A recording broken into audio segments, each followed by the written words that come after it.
उद्यापासून नागपूरमध्ये हिवाळी अधिवेशन सुरू होत आहे। विविध मुद्द्यांवरून विरोधक सत्ताधाऱ्यांना घेरणार आहेत। अधिवेशनामध्ये वाशिम जिल्ह्यातील रिसोड मालेगाव मतदारसंघाचे काँग्रेसचे आमदार अमित झनक हे जिल्ह्यातील शेतकरी समस्या, रस्ते समस्याविषयी आणि जिल्ह्यात वाढलेला बिबट्याचा वावर यासह विविध प्रश्नांवर सत्ताधाऱ्यांना घेरणार आहेत। याच विषयी आमदार अमित झनक यांच्याशी बातचीत केली आमचे प्रतिनिधी गोपाल व्यास यांनी।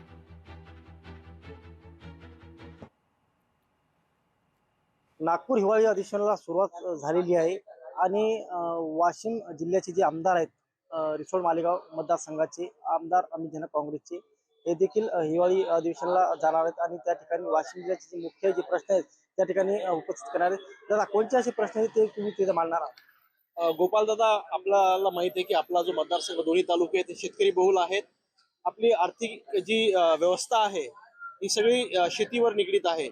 शेतकऱ्यांचं मूळ उत्पन्न हे शेती निगडीत असल्यामुळे जो शेतकऱ्यांना त्रास या पावसाळ्यात झाला, महत्वाचे पिकं शेतकऱ्यांचे सगळे खराब झालेले आहेत। अतिवृष्टीमुळे सोयाबीन असेल, तूर असेल, ही सगळी वाया गेलेले आहे आणि जे पीक घरी आलेलं आहे त्याची सुद्धा खरेदी सोयाबीनची मोठ्या प्रमाणात अशा शेतकऱ्यांना होती की नाफेडचे सेंटर आपल्या तालुक्यांमध्ये सुरू होतील, पण जे सेंटर सुरू झालेले आहेत तिथे शेतकऱ्यांच्या त्या ज्या व्यवस्था आहेत सध्या तरी त्या पुरवत नाही आहेत।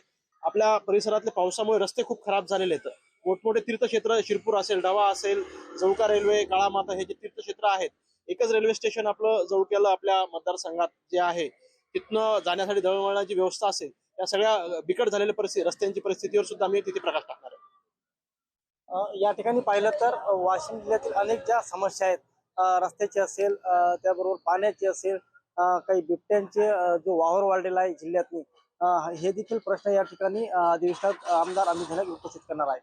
गोपाल व्यास, लोकशाही मराठी, वाशिम। लोकशाही मराठी ऐका, पहा, जागरूक रहा।